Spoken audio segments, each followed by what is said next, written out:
Welcome back to a brand new episode of Private Parts with me, Liv Bentley. This is the podcast where nothing is off limits. This week, we have got two absolute icons, and that is the glorious gays, Ollie and Gareth Locke. Woo! Oh, you're so kind. I was waiting to see what you were going to say there. The two absolute arseholes. I was literally like, she's good. She's going with a vowel. She's going rogue. I was like, she's going to say it. Ollie and Gareth. One night, I was in my room and I heard this awful shouting and I thought, the hell is going on? Anyway, what had happened in the kitchen is you guys had got mugged. Oh, I didn't. remember Oliver this? mugged. Yeah. Anyway, the cheeky fuckers, the mugging was pretty awful, but the police then asked them for what the Wi-Fi code was. Liv's a whore. Absolute truth. Absolute truth. Honestly. I was like, oh God, we're going there. So I was like, capital L-I-V-B-S-A-W-H-O-R-E. So then as payback, I thought it would be funny to get a tampon and cover it in like Worcester sauce and ketchup and leave it in their bathroom just to fuck with them. Anyway, I'd left it there and about 2 days had passed and I'd heard nothing. I had then an absolute panic attack that the dog had eaten the tampon and it was suffocating the dog. So then I had to confess to the prank. But you never found it, did you? No, I found it. Did you? I found it very much so. It was I think very I much remember laid on seeing the front. it. I remember waking up in the morning and I went for You a knew. wee and I looked down and went, I'm too hungover to think about this right now. I'm just going to continue weeing. I'm going to sit down wee. I think you knew. But I think you knew you're it was fine. a prank. No, I didn't. I looked and went, well, I'm hoping this is a prank. But this isn't the first dog story that came to mind, which is why you can go on to that if you want. You're concerned about him eating the tampon because he ate something else? Ollie and Gareth have the sweetest little dog called Bear. They've actually got two dogs. But Bear is a fiend for anything sort of... I think we can say vaginal. Yeah. Oh my God. Do you remember he was on this, what was it, Rob Beckett's social, whatever it was, on some whatever channel. And he had the whole thing where he used to get the bear in between the legs and literally just lick the bear. No, that was awful. They have And it was on they've TV. got a highly sexual dog over here. But I remember once, I traipsed downstairs, I think I was hungover or something, to get a Deliveroo and trod on my own underwear by the door, which the dog had taken out. God. And then we had the condom. You only found that when you got to Southwark. Stuck to your foot. And then we had the incident with the condom. What? Well, the incident of the condom probably needs to be explained slightly more. Yeah. Now, that was a situation where you were going out with a rather nice guy at the time. Can we call it quite this? liked. We can say his name, Digby. You guys had been shagging and having a lovely time, and there was a condom in the bin. Well, suddenly the condom was no longer in the bin, and Bear had eaten it. Now, it was only on the walk a day later that I had to remove the condom from Bear's arsehole as it was falling out on a walk. It was like pulling. This was the time where paparazzi were around. Luckily, there wasn't that week. And so otherwise, there would have been a fabulous Heat magazine spotted pulling a tampon out of a chihuahua's arsehole. A condom. You couldn't make it up though, actually. So Bear had Digby Yeah, he was inside really him. struggling hanging it out. Did you hear that? I said Bear had Digby inside him. Bear had Digby That inside is him. so wrong. Both you and Bear have been full of Digby's seed. In that sense, is that really bad to say? No. Moving swiftly forward. It's true. Let's get on Bear to... gave birth very recently. There was little tiny Digby. Little tiny Digby things, yeah. Little dumpy little things. Absolutely revolting. Okay, right. Made in Chelsea. When you started, you were day one. Actually, I have told you this. You were the first person who was nice to me when I joined. And I remember that first day so well. You're wearing a pink Ralph Lauren shirt, and I think you'd either just done the island. Fucking changed, does it? No, it doesn't. Here we are. Had you just done it, or you were about to do it? Don't know. Was I skinny or was I chubby? I don't know. Skinny. Well, then I would have just Always done skinny. it. Well, yes, I started the show. I signed my contract in October 2010, which is 15 years ago. That's crazy. It's a very different landscape in television, very different landscape of everything politically different, correct, not right. Everything was go for it, basically. And that was it. But I remember when you came on, you were very sweet. And I don't like it when people come on and don't feel welcomed. No, you were the sweetest. You said to me, if you ever need anyone to talk to, I'm always here. Well, I remember It was you were really having. There was something about Sam Thompson. You had shagged him at school or something like that, and then Tiffany Watson got her back up and said angrily that she hated you because you once shagged her boyfriend or something like that. Well, that was a million years ago, but Was that your incoming storyline? Yeah. You were brought on as a love interest, a previous love interest of Sam Thompson. Okay, we can laugh about it now, yeah? Can't think about it now. Oh my God, I didn't even know that. That's mental. Yeah, but that was 9 years ago. God, wow. I feel like we haven't aged. Right. Did you enjoy was there ever a period you didn't actually enjoy of it, or do you think you enjoyed it the whole way through? you've got to remember when we started that show, there was Towie had only been out for about 8 months or something like that, and so there's a brand new scope of what reality was. Now every fucker's a reality star and whatever like that. I hate it when people go on Love Island, do 3 weeks and be like, reality star. Yeah. I've done fucking 15 years and you've got more followers than I do now, you cunt. It drives me mad. It's so true. They come up with millions and we're still scraping the barrel. Drives me absolutely potty. I was like, the shit that I've gone through on camera, or we've gone through on camera, is a hell of a lot more than the fucking Love Islander will ever do. It is and suddenly crazy. they're doing documentaries about what reality is really like. Well, what a load of shit that is. I was like, you talk to the people that were there originally. When I'm talking, my contemporaries were Arge going through problems. Gemma Collins wasn't even in there. One Direction hadn't auditioned yet.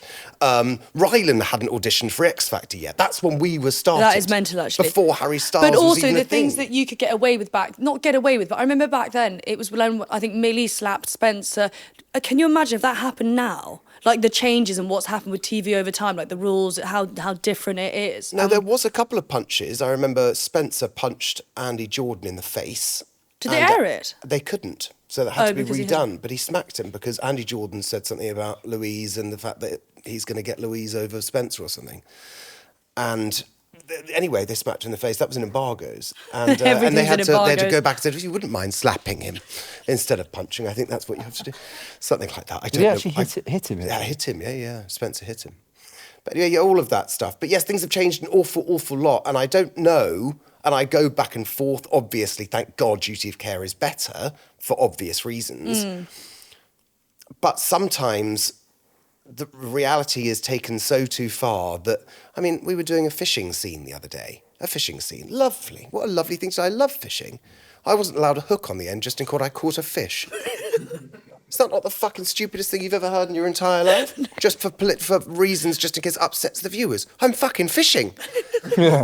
Like, what do you expect? I mean, is this not mental? No, that is true. I remember in Croatia, I had to go and I had to catch a fish. And I was like, we kind of caught a fish. This is fantastic. We bought it from the market and strapped it to the end of the rod. That was after, we weren't fishing with hooks, were we? You took it off. No. And then they were like, right now repost. And they had to like make it lively on the end of the stick. So it just didn't look like a dead bass. I mean, it's absolutely That's bonkers. too funny. I didn't know that. Everything we say and do is real apart from catching a fish, apparently. That was in Mallorca. Yeah, it's just honestly, it's so politically incorrect. It's so politically correct now that it's sometimes hard to have fun with reality. Do you think that's because of things like social media and the viewers have much more of a platform to have an open opinion about so many things that actually that will affect, like the backlash certain things get purely because of social media does change the way I think TV shows work? Yes, I think you're probably right, but it's also I hate that we live in a world where comedy is so dangerous nowadays when it's a joke. Yeah, Ricky but this Gervais is the- says the same thing, and Ricky Gervais is I think one of the greatest stand-ups of all time. And if you look at the Netflix figures, he is the highest watched comedian of all time on Netflix history worldwide. Yeah. And yet he pushes the boundary because people love that. But They it's- don't love that. John Cleese moved the country. He Yeah. moved country and said, Britain's not for me anymore because I can't be funny. Do you think we'll Not allowed to be. ever do full circle and come back again, or do you think people are so fucking precious? We're just done now. Because I think it's sad, and I also think like I grew up watching the Carry Ons, Dick Emery, like that sort of tongue in cheek, like that's my dad's humour, and that's what my humour is. But you can't get away with that now, even though it's not racist, it's not offensive, it's just silly shit. But no one seems to. We can't because I think the cancel culture is so big. But I think people are so scared about being cancelled because it can be a click of the finger, you do something wrong. And you're fucked. Suddenly you don't have a career, you don't have income and all that kind of stuff. So people do have to be very careful. And I'm not talking about respect because respect is completely different. We're completely respectful of the workplace and everyone, we're incredibly kind and stuff like that. But if you're employed to do a job which is to make someone laugh, you should have the ability to do that without any prejudice. Yeah, and backlash. I think one of the interesting things that you're saying about like social media has changed it. There's this always on thing with social media. So Yeah. like before, when that wasn't around, you'd come away from TV, you wouldn't be seeing like everyone going through their day to day and whatever.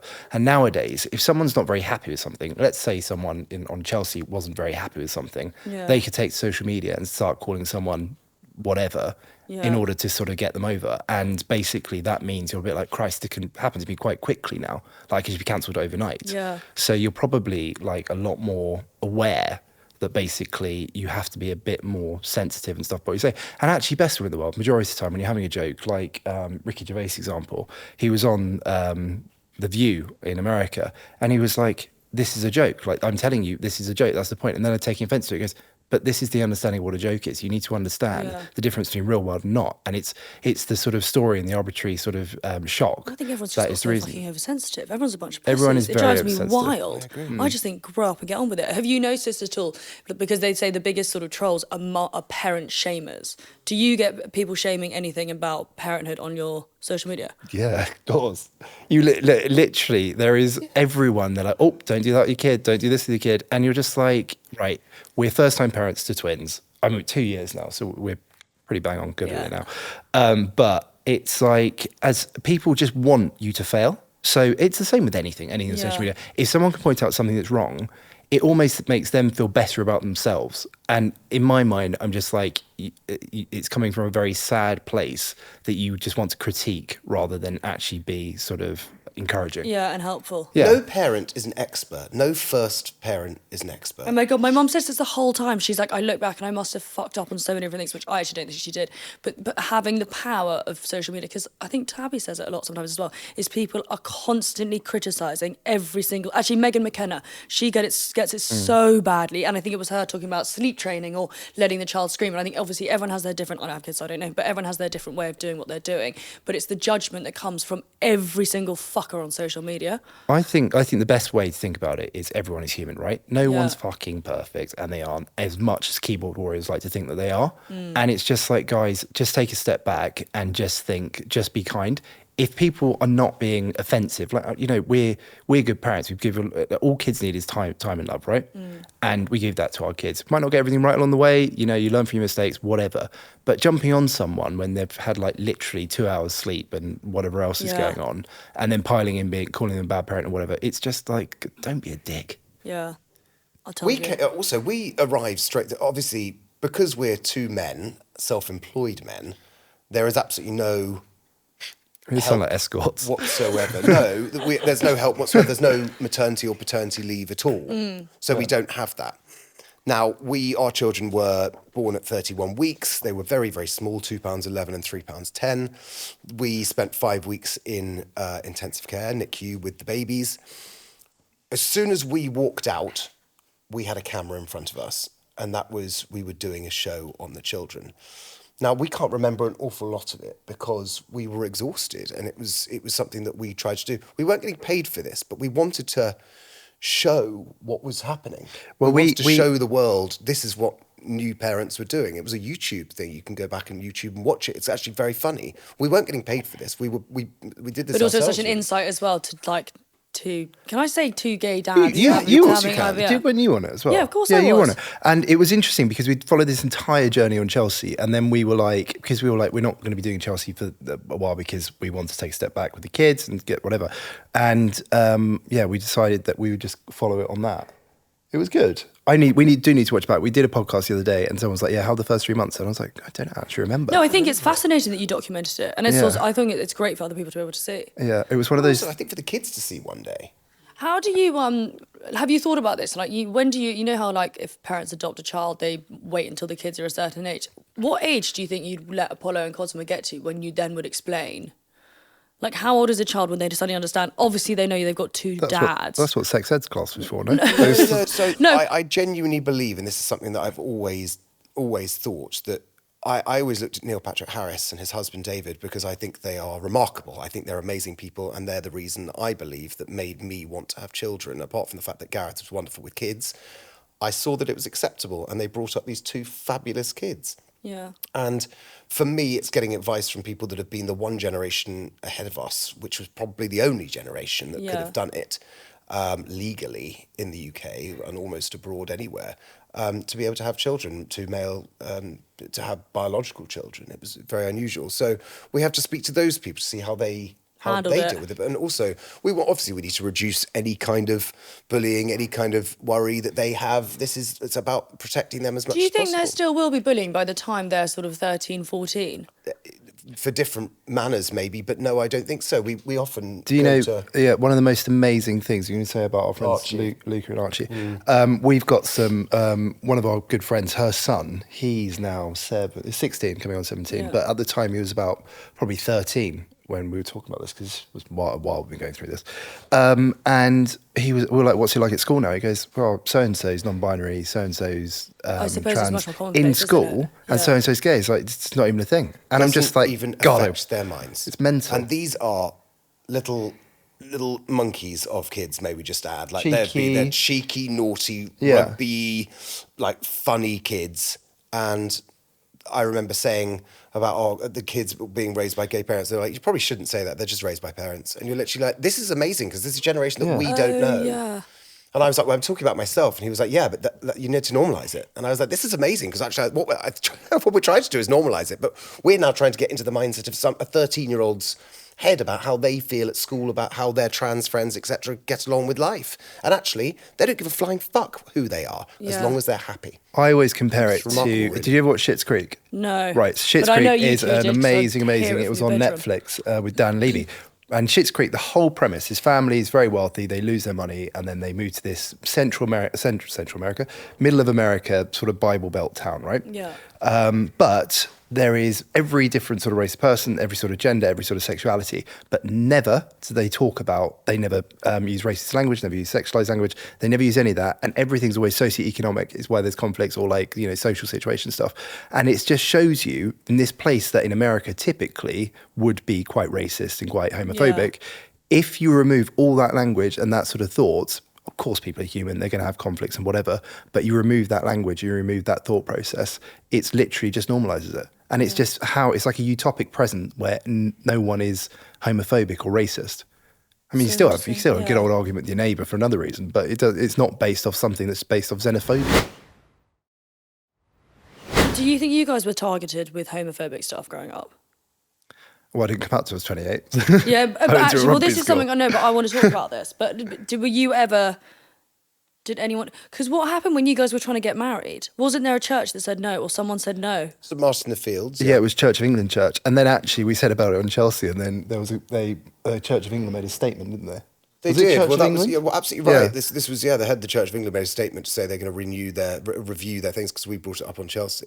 But yes, at Martin in the Fields, which is That is the power of Made in Chelsea, by the way. They can apart from the actually do Actors quite Church, good the things. gayest fucking church you could ever be to in your life. It's literally on Trafalgar Square, literally rimming the side of Soho, and that couldn't be gayer. They do more candlelight choirs than anyone else. I tell you, that's not straight as hell. Couldn't be gayer. Anyway, so they said no to us getting married there because it was Church of England. Now that was terribly upsetting. The reason why I chose that is because when my uncle was dying of AIDS in the 80s and did die of AIDS, he went there to go and pray, and I thought it was a really lovely thing to do. Is to go and get married where he was trying to wish for hope because he had got this awful disease that struck all of his friends and all of my mother's family, which was him, and I thought that would be lovely. And to be denied that, we thought, okay, well, we can't be that gay there. We'll get married under a blue whale in the Natural History Museum. That is fucking gay. Which was also phenomenal. Phenomenal. But that is You're camp, wearing getting married that- under a were blue you at whale. the- and Pope. I was wearing that dress The where baby number. my boobs were basically on the floor. I was That's really enormous bad. at that wedding. No, well, no, you're I wasn't very, enormous, you're but very, I very decided small to now. slip into a number. I would slip is a strong word. Wedged my way into this velvet piece. Yeah. Thank you, Sophie Herman. It was November, take it where you will. Was it Sophie Herman's dress? It was November. It was Sophie Herman's dress. Oh, what a time! But do you, when you came out on Chelsea, how was it received? So little did I know at the time. I don't. It sounds all self whatever here, but I didn't know. But at the time, I was the first person to come out on national television in the Which UK. is quite amazing. That wasn't on a soap. So we had Lord Cashman come out in EastEnders, you'd had Ian McKellen come out on radio, but in any reality format, there hadn't been someone that had come out like that. I was very lucky to be able to be a part of that. Now, what I thought was very interesting is the fact that it was the gay media that went against me when I came out as bisexual because I didn't come out as gay. Now, I was just living with what my life was. Were you bisexual or Yes, were you absolutely. gay? I was going through what I wanted to go through, and it just so happens I was going through on camera. Yeah. So much so, I came out, the gay press didn't help me where I really wanted them to. To this fucking day, I've never been invited to the Attitude Awards. It's been 15 years, never once, never been invited. I don't know why, don't know how I pissed them off, but I always feel that because of them, they didn't support me when I really needed it. So for me, that hurt so much that I went back in the closet and went out with a girl for another year and a half. Because Shit, I didn't I feel didn't know like any I of was supported this. by someone that I felt should have been there. Yeah. And that was Have the you people ever I needed. spoken to them? No, and I wouldn't. I think Attitude's repugnant because of it. That's actually really, really sad. Yeah, Gay Times were great. They gave me a front cover. Attitude have never invited me to anything they've ever done. And when I spoke to one of their big people there, and I did, I was at a birthday party and Leslie Jordan was there. I'd hired Leslie Jordan to be there, the late Beverly Leslie and Will and Grace. And when I spoke to them, I said, why have I never been invited to the Attitude Awards? It's really upsetting. And they said, sorry, it's for people like Cher, and walked away. Also, best one in the world at that time. You were running Chappie. You had the gay dating app Chappie, which was like one of the biggest gay dating apps, safe, like proper normalizing gay dating. And I was paying them for advertising as well, and they still wouldn't let me in. They said, you can come to the after party. I think there's a lot of jealousy. They don't like bisexuality for starters. That's something seemingly that was forgotten. And we are talking 15 years ago. I'm sure they'll make a statement saying we're so inclusive now and everything's amazing. But back then it was different. They didn't touch me. They've never touched me. And that's a publication that... Sorry, Gareth. I wish they had. No, but they'd never done anything. They'd never helped me in the way that I needed some help. And this was also coming out on national television is a big deal, especially to be one of the first people ever to do it. And I just needed a hug, and I didn't get it from the magazine that I used to buy because that's what I wanted to read, because that made me feel happy to not have it returned. You bought it for the articles. What was that? But what was like the general feedback though from the public? Amazing. Amazing. It was difficult in some ways. On the way to coming out, my coming out scene, I'd never had any sort of attack of any form. And I was with my mother on Marble Arch. And as I was about to go into my scene, a white van man came past with a bottle of Evian and squeezed it in my face. And I had put on all my makeup for camera and stuff like that already. My hair was all done. I was coming out to my mother. And someone squashed that in my face. Did your mother know you were about to come out to her? No, she didn't. I set her up. And I should never have done it, but it was on the show. It ended up getting axed for the show because my mother was so affected by the loss of her brother and the HIV story, and my grandmother was still alive, my uncle's mother, that Mum was so worried that she lost 2 stone in 2 weeks and wants to sell her house and give Channel 4 the money, and offered that. Oh my God. To not play it. And so Channel 4 said, with duty of care, even back then, we can't play it, and they never did. But there is somewhere in the bank, in Channel 4 vault somewhere, footage of me coming out to my mother, which would have been the first worldwide. She didn't want your grandmother to see it, did she? Yeah. She was like, oh, killer. Oh my God, I actually had no idea about any of that. That was series 1 as well. Fucking hell. Episode 3, so it's like early. Did was your mother so? I mean, I know you obviously said it you did it on the show, but even in like sort of away from filming, was your mum surprised that you were bi? No, I don't think she was particularly. I think it just caused a bit of unsettlement and where do we go with this? You've got to remember reality wasn't a situation back then. This isn't something usual that happened on television. Yeah. And yet I was so wrapped up, I think, in series 1 about creating these amazing stories and what opportunity to give to myself and to other people that might be struggling in some manner with their own sexuality. What a wonderful custodian I could be towards that and to be able to help. Well, it backed up in my face and wasn't very good. Yeah, but I think long term now, I mean, obviously to take that scene away from it, but I think long term you've definitely probably helped a lot of people. Do you think that there was a point on the show where your sort of mentality with Made in Chelsea overtook what your natural thoughts would be about the way you'd handle something? Does that sort of make sense? Like, were you ever sort of clouded by Made in Chelsea? Yes. Yeah, many times. I think it's silly to say that you're not in any way inspired even a silly comment, wearing a gold thong in a photo shoot. You want to create some sort of a lull. You want to create some sort of an impression. You want to create something. And I think you're notoriously known for being the very sort of like funny, light-hearted. My first scene with the two of you together was me butt naked, face down on a velvet sofa. That was my first scene ever. Yeah, That I was know. my first scene Seeing ever. me in the nude. Yeah, well, no, I'd already seen that. Obviously. Many times. Well, I think my favourite thing was just to shock Ollie and Gareth, and even though they're both sort of gay, I'd just run around with my tits out. Just for fun, really. You don't do it just to us. No, it wasn't just. They had this amazing glass window. I actually did not run around your house naked, running, No, you didn't. encouraging No, the that was- neighbours. But no, that was hilarious. Because when I first met you, Gareth, was we were filming in. Oh no, you have to tell this story with the hair removal cream, Ollie. This was in. Which one? We were in Croatia filming, and you had to eat your bits and pieces because Gareth was coming for his arrival. No, I bet it was. And what do you use to scrape the cream away? Was it credit card? Yeah, or like your. I was about to say your Debit Blockbuster It's a card, little but yeah. Blockbuster. I am that old, but I don't have one of those left. Oh, what a time! That was my favourite trip. That was my favourite trip as well. And I tell you what, it's such a privilege to have all the girlfriends from the show and stuff like that, and with a sense of trust and love and happiness. Because do you not remember at Jamie and Sophie's wedding, we all sat there and we were all drinking, and it was Verity, you, Lottie Moss, Ruby, and me, and everyone was basically naked. And it didn't matter in the slightest. And it's a really lovely friendship that we all have. That it's just a. Oh, this was not at the wedding. Sorry, just everyone. It was at the villa before. We The were villa getting before ready. the wedding. It wasn't at the bloody No, we wedding. weren't. I was like, There's so many rumours about their wedding. Let's not I was add more to like, them. I was trying to compute you just saying they weren't wearing No, very it was much. all before me. The makeup artist, all of us getting our makeup done, walking around having tequilas. No, it was amazing. No, but then, so wait, hang on. So you, Gareth, you came out at 28. 28, yeah. Hang on a minute. So I came out to my parents, sort of, when I was 28 on Christmas Day that year. Just randomly. to get the parents that have everything. By the Gay way, son. I'm gay. No, basically. amazing. But what had happened was I told my brother, and I told my friends first. I told my close friends. Then I told a complete gossip who I knew would tell everyone else I didn't really care about that much. And then I basically was a bit hungover leaving a club in Chelsea. Early hours in the morning, I was meant to go to the men's Wimbledon final with my brother. And I thought, bugger, this was actually quite a big deal. How I'm going to get out of this. So then I came out to him on the phone. And it was 2 years before I then told my father. And my brother wears his heart on his sleeve and was like ringing me every day, being like, when are you going to tell Dad? When are you going to tell Dad? When are you going to tell Dad? But I grew up in an environment that basically my name, like the reason my name is Gareth, it's a Welsh name. My brother's name is Drew, it's a Scottish name. It's because my dad wanted us both to be professional rugby players and be playing for England. And the commentators be like, what's someone called Drew Gareth playing for England for? Because it's a Scottish and Welsh name. Yeah. My brother was a professional rugby player and did play for England, but I was not, clearly. So I always went to like rugby schools and stuff like that. So it was always like, I mean, being gay at school at that time was like, if I came out, that was like social suicide.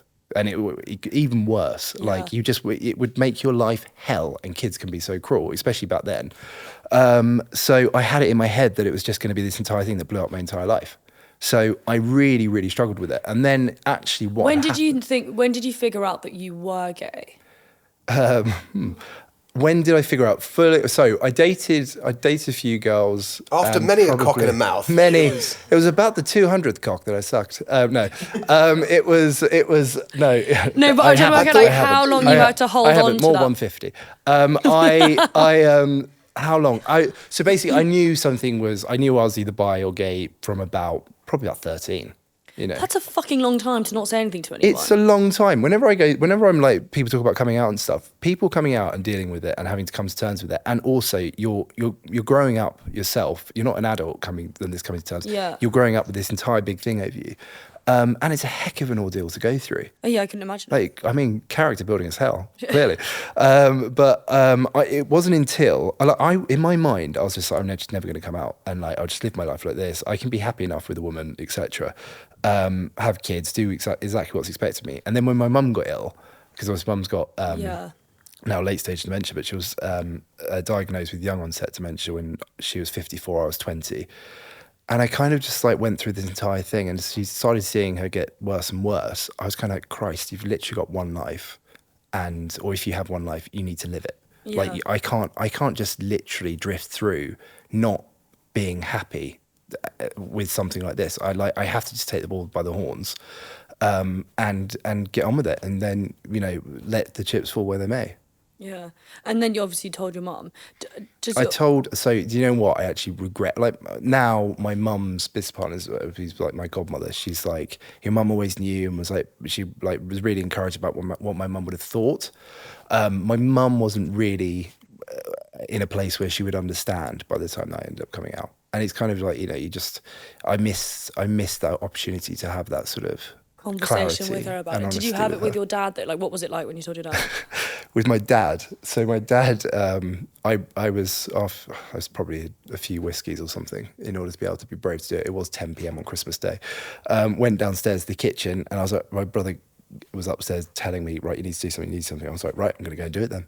Went downstairs, told him, everyone had a big cry, we hugged, everything was great. And, I was very lucky. I mean, my dad then didn't tell anyone or any like family, friends, and sort of I buried his head in the sand with it for 3 months until we went to... Why? Because you think he was embarrassed?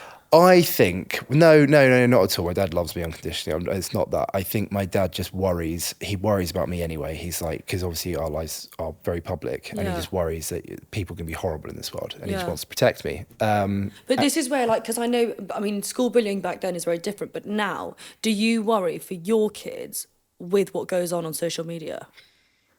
Do I worry? Oh my God. I mean, I know they're still so young now. I think we're very lucky to have been placed in a fact that we know social media very, very well. Yeah. And so I think where it comes to our parents or the generation below's parents, they didn't have Instagram. We were at the forefront. So I didn't have Instagram for the first probably 5 years of Chelsea. No, because when I joined, it was Twitter. We had Twitter. And so I've still got over 500,000 followers on Twitter. Ruthless. But so we didn't have that. So we learn Instagram as everyone else does. So now, obviously, the Bebos and all that stuff back in the day, the Facebook, MySpace. We were joking about this on the group chat the other day. I still use Facebook daily. And you are the only person who's probably updated your profile picture. I love Facebook. You can always guarantee a happy birthday from Ollie Locke on Facebook. No, do you not remember the brutal honesty box on Facebook? Do you remember this? No. This is when I was at school. People used to just write stuck up snob. I just think, you bellends. That's what tattle is now, isn't it? Oh yeah, don't talk to me about that. I've never gone on that, and I don't want to know. I literally, when you say, do you worry about these things? I worry about everything to do with our kids.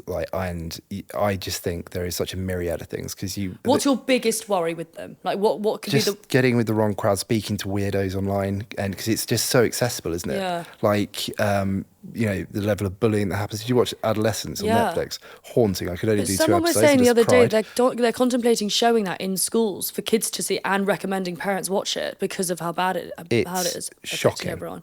It's awful. There's a material sense of what's my biggest fear, but I don't think that will happen, and that is that they're spoiled little brats and they don't know where their bread is buttered, and I think that's something that upsets me slightly if they were ever to think that I love politeness, I love empathy, I love kindness. That's everything that our family tries to have. Every Sunday, we make sure we have stragglers. This Christmas Day, we had straggler Christmas. We always have straggler Christmas. Yeah, but they'll learn that from you two, and you guys are both very polite. Everyone is welcome in our house whenever they want for a glass of wine and a cry, whatever it is, always. It's me often.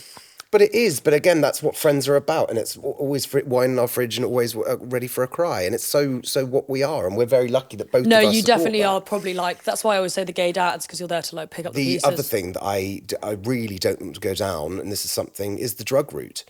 We, as people in Chelsea, all around the world, you see the drugs being used in such a horrible way. And I've seen so many people's lives ruined. And that is something that I will try and avoid in every manner. That does terrify. I do remember in my sports hall at school, there was one poster and it said, "Take the wrong ecstasy tablet and you're dead." I've never taken one in my life. Do you know what I got told the other day? A friend of mine from Bradfield, 27th birthday, sniffed a line of cocaine that had fentanyl. It killed him before he even sat down. But this is a huge thing in America, isn't it? And that's like, and I don't really understand how it's happening or whatever, and why it's not over here. But apparently it's starting to come over here. Yeah, it is. It's terrifying. And also, best one in the world. Like, apparently they cut this stuff with like rat poison and stuff like that. It's so not worth it. No, I know. You never know what, like, I don't even trust like an off-brand Barocca. Let alone, That's amazing. let alone, like, you know, this white powder in a bag. Just be like, that looks clumpier than usual. Hello, yeah. But how does one stop? Because kids are going to get hold of all this stuff, and kids are going to get hold of this stuff anyway. So like, how do you can't there's no way really of policing it. And there is always one kid in the group who has it or who's going to be giving it on. Again, if you the fact is, also I'm a massive advocate for letting children live their lives and, Can I and actually having a tell lovely you one time. So it's thing difficult. that I think my parents did with us, which I actually agree with? They never stopped us drinking, as in like we weren't drinking age 13 or whatever, but I think we all hit, it was probably 15 or 16. And my parents were very like, have a drink or whatever. Like my dad gave me my first cigarette, and I think it then meant that we didn't push the boundaries because it was the stricter parents with the kids who then would run wild every chance they had. Whereas because for us it wasn't like a novelty, we were sort of like, it was all right. Yeah, with I it. suppose then the kids hide it, don't they? If Yeah. you're, but you kind of want to be like, and actually, when I grew up, I think this is probably very much the same way my family were. They were like, you know, from family dues or whatever, you have a glass of wine or whatever at 15, etc. And then when you have parties, everyone comes back to ours for a party. Yeah. And the parents are there, if there's alcohol, whatever, when everyone's 18. That sounds terribly illegal if they were all under 18. Don't do that. But it's kind of like, you know, just feel comfortable to be open and stuff about it. The thing is, you sort of have to give to God with it, don't you? Because with kids, regardless, they're going to go off. You can't helicopter parent them. You can't be around them all the time. And I mean, it gives me the fear of God, but you just have to hope that you've raised them in a way that makes them Feel comfortable. do the right, do something and not put themselves at risk like that. You guys will smash it. Who out of either? Okay, who is good cop? Who do you think will be? Because they're too young at this point. Who do you think is going to be good cop and who's going to be bad cop? I think it depends which side of the question. It all depends what it is. Both of us have got different things that we. Funny enough, when we've spoken about this, but it must have been like a year ago, and I think we've really gotten into the stride of our parenting skill sets and like our parenting style. Yeah. And before I'd be like, yeah, Ollie would be good cop, I'd be bad cop, but it's not that at all now, is it? I think both of us are just a bit more, I think a bit more skilled with how we go about teaching them stuff, what between right and wrong. And then also there's a softer side to it. I mean, I would be like, I'd want the kids to be real sort of bastions of like politeness Yeah. and everyone to be like, wow, your kids are amazing, which they do. Is there anything major that you've disagreed on, that the way you were almost parented, that has come to light that you guys don't agree on when it comes to parenting? Or is it maybe they're too young to tell at this What point? don't we agree on? That's really interesting because I don't think we've been asked that question really. We're both in sync with it. I don't allow the children to have tap water, which I know is a bit niche, but they've never had tap water in their lives. I don't think the Thames water, I don't like it. It's got too many. Can I just say, so I lived with Ollie and Gareth during COVID, the first half of lockdown. And I honestly think there was a point you were putting the sushi in the oven just to burn off any sort of disease. Oh my God, I forgot that we did that. We used to cook things. And then also we used to anti-bac everything. And everything. Me and my whole body included. I reckon. I've never touched a door handle If you'll notice or a pin machine or a phone box or a petrol pump. Never touched anything. If I touch anything like that, he literally Hoses would scowl him at down. me and won't speak to me until I like heavily bathe in disinfectant. I'm just incredibly. I can't deal with it. Germs around London just freak me out. So I am a big germaphobe, and so what? In Bali when you went to the bathroom. That wasn't in Bali. Was that not Bali? No, that was in the Isle of Wight. Was it the Isle of Wight? No. That wasn't. There were two things. One, that was the Isle of Wight, and the other one was in Bali. The other one is in Bali. And you're like, Tell us. This has just happened to me. Tell us what happened in the Isle of Wight. This is amazing. I'd come off a boat, and we were on our way, dressing gown. Because obviously on the boats, you don't, in a sailing boat after doing a race, you don't often, you don't have the shower in the boat. And so you go up to the main bit on land and you go into the changing rooms there. Now, I walked in and it's very kind of lad heavy. And I was like, God, it's the middle of Cow's Week. I was like, the loos haven't been Stinks of completely Lynx Africa. sorted quite yet. Stinks of Lynx Africa. And so I went, okay, so I saw my loo and I saw my chance and I went, I'm desperate for a poo. And I was like, what I've got to do is, so I put the loo roll as I did at school for all those years and still actually do often at my own house, put it down. There's always a one bit that does that just in case my willy touches anything on that bit. And so I put it there and I go to sit down, and the loo seat wasn't attached. So I did this weird thing where I squealed like that. My entire body moved. The loo seat flew over there. I landed in the loo. It was one of those, and even worse is it was one of those censored ones. So what had happened is that the flush had gone off from behind, and it went. I was absolutely covered in someone else's fucking piss. I was all over my body. I was sat there in a loo.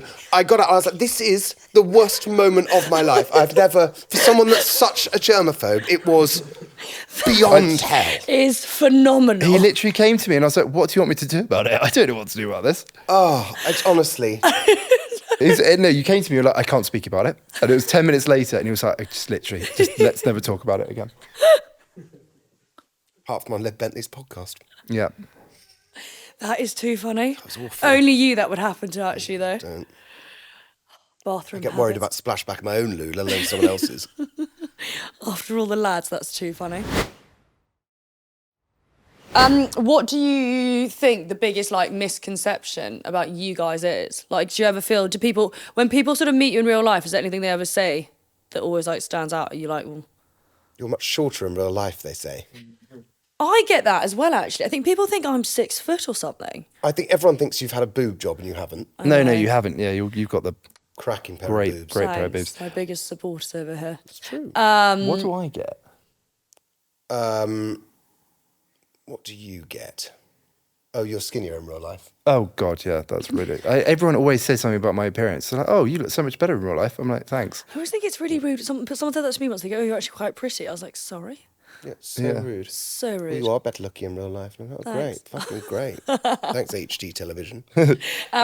Ollie and Gareth are the first. This is my favourite. Gareth will see a photo of me somewhere and zoom in on my crow's feet. And she goes, when are these guys getting done? I don't say that. That's him. No. Have I done that? You have done that to me Have before. I actually? Don't worry. I'm so sorry. I appreciate When are their they help. getting Pushed done? you in the right direction. When a are bit. they getting done, by the way? I had them done on here last week. Did if you don't actually? mind. On here, Good. yeah. Well, give it another week. They'll be settled. Yeah, they down. need to kick in a little bit. Whereas we more than anything, we always say that Liv is the Made in Chelsea Shirley from EastEnders. No. The photographs, yeah. they think I'm that woman from Benidorm who's round on her mobility scooter with the foils, who's like this. Either and one. every time they see Choose your icon. anyone, women when they've got their hair rollers and a fag in their mouth, that's me, Shirley. Absolutely right. Right, we have a section where people write in their dilemmas, so we're gonna have to solve these. Hey guys, love the pod, long-time listener, first-time DMer. So here's the deal: my girlfriend, let's call her Sarah, had this wild idea during lockdown to start on OnlyFans. I was cool with it, supportive even. She spent weeks planning content, bought lingerie, and made her look like a sexy traffic cone, and even practiced seductive poses with our golden retriever watching. Traumatised, by the way. But here's the thing, it flopped, like big time. She made £13.47 in 3 months, and 2 of the subscribers were her mates taking the piss. One was her uncle. I wish I wasn't joking. What? That can't be right. Fucking phenomenal. Now I can't unsee it. Every time she tries to seduce me, all I can think about is her bending over in front of a ring light, whispering "daddy" to an audience of no one. I've got the ick so bad. I flinch when she puts on fishnets. Am I a terrible person for wanting to end it over this? Please help me. No, sorry. There are so many issues in this. There's so many One flags. is her uncle. Guys, she's got a bloody retriever on set. I think that's not okay. That is actually against the law. I want a retriever. I'm going to go and find that retriever. There's so many issues in this dilemma. Can we also... I think fishnets are a big red flag. Who on earth buys fishnets? Forget the uncle. Do you know the really sad thing, right? So £13.47 was it, right? £13.47.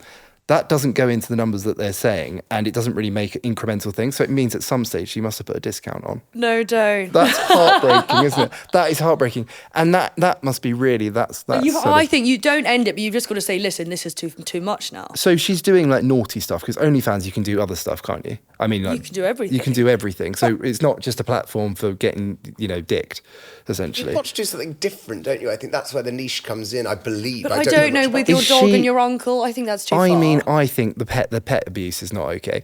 I don't think the dog was licking. The dog was there. looking, Just not looking, not licking. licking. No, not That's licking. not okay. No, that is a That's whole not okay. different. That's a completely different genre. Well, maybe Shadow couldn't walk anymore. Shadow got old. I mean, I just hope Shadow was blind. Mm. Hang on. So is she good looking? Is she like what? Well, we why haven't is it seen- not done well? Is he just using this as an excuse to dump her? I mean, he stayed throughout the entire thing, which I was don't know, but getting all this if kinky you suddenly stuff. found out that Ollie was doing OnlyFans, what would you say? But she, It would be only fan for starting. One masturbating you man know in what? Milton Keynes. It's whatever makes ends meet. I think at the end of the day. I think if she's only made £15, she's got to get out. But can we just say, right, he's stuck all the way through it, right? He's stuck all the way through. No, wait, also, shit, Is it lockdown. It's been because- 4 years and she's made £13. Is it because she wasn't successful that he's annoyed? Is that why he's dropping Yeah, her? probably. Then I that's- think I say she drops she's- him. I say use 1347 on a nice 2 for Tuesday Dominoes and get on with life. Yeah. And get rid of the uncle.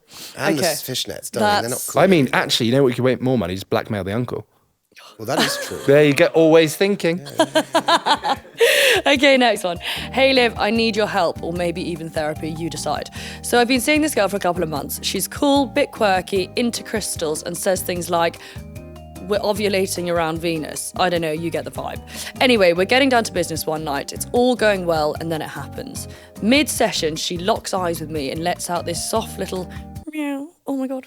No. I can't deal with that. That's amazing.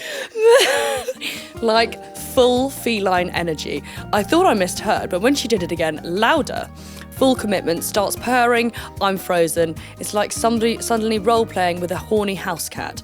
I tried to power through, but then she scratched my back and whispered, Daddy's my litter box. Oh no. It's really hard to read this and not say. I left. I panicked. I told her I had to feed my fish. I don't have fish. Now she keeps texting me cat memes and calling me her papa paw.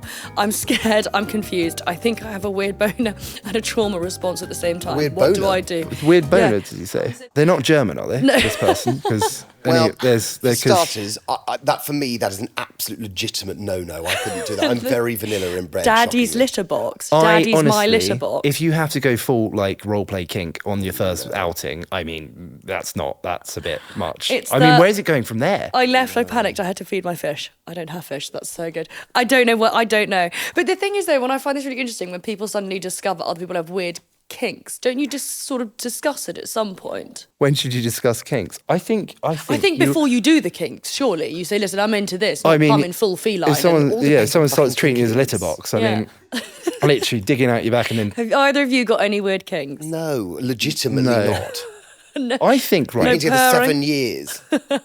No, he would know about that by now. No, I do not. No. He quite likes grey underwear, that's all I know. Me? You like grey boxer shorts? No, I wear grey boxer shorts every day because you always wear the white ones. You like me wearing the grey ones.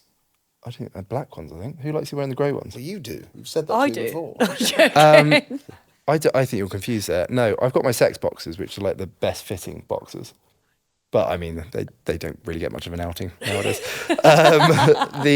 I think basically because you kind of like, if you are like simpatico with someone, like you synergize with someone quite well, and you sort of just explore that whole sexual thing together, don't you? But not anything wild. I'm not scratching out his back and treating him like a litter tray. No.